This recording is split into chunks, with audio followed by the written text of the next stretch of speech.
A DFC is a few things. It's a decision-making exercise. In the name, decision forcing case, it's forcing participants to make decisions. It's a type of game, so there are rules, there's interaction, there's a challenge involved. It's a bit of history, right? It's drawn from actual events. It's also an immersive story. You're putting participants in the shoes of an actual decision maker and asking them to face tough problems and try to come up with practical solutions.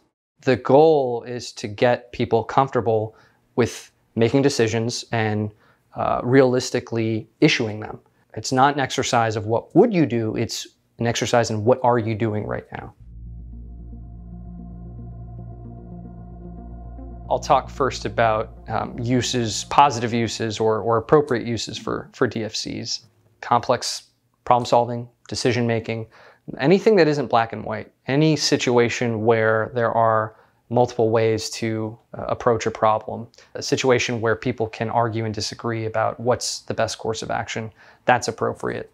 I'd argue that you can use DFCs to teach just about any subject, or at least help teach a subject. And this goes from administration to maintenance to leading a squad in combat or dealing with foreign dignitaries as a general. Situations or topics that might not lend themselves to DFCs, if there's a right answer, if there is a absolute black and white, this is the way to do it, this is the policy, and there's no wiggle room, don't use a decision forcing case. And that can both help and hinder you. As a facilitator, you need to be aware, to the degree you can, of your participants' experiences and how that's going to shape the dialogue. We've had some participants who talk about off-duty incidents. They talk about things they've encountered while drill instructors or as recruiters. And one of the things that I try to impress upon the participants is Marines have a tremendous amount of experience, so much experience. They're not always aware of how much experience they have. And I really encourage them to harness that.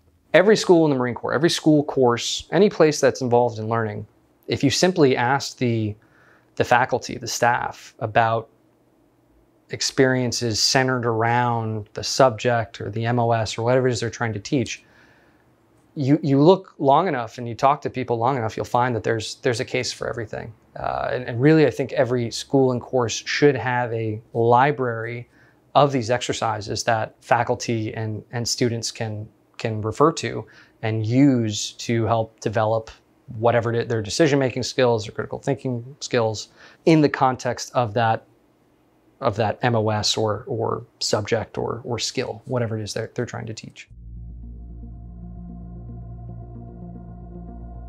Cases are engaging, I think, in large part because they kind of tap into this primal or instinctual interest for stories.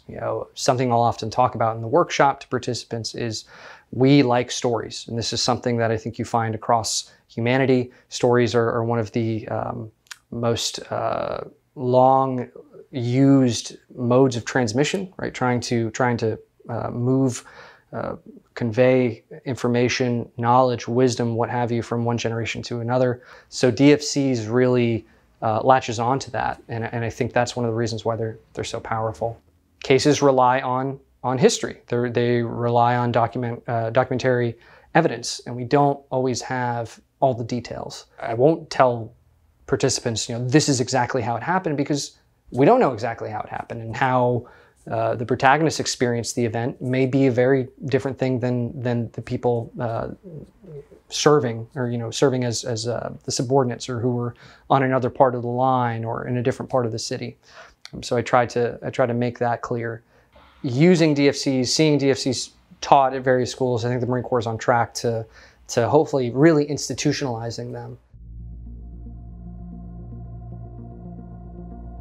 I think DFCs are immensely powerful tools. I've seen them used to teach all sorts of subjects, to teach many subjects at once. So if I'm trying to do call for fire, ethics, squad in the attack, and T&O of a rifle squad, I can find a squad level, squad focused case, and in the course of that case, kind of talk through or point out ethics, call for fire, whatever it is.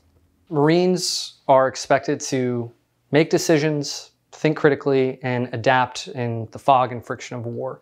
And one of the most effective ways, I would say, to get at that end state is to use a tool like a decision forcing case.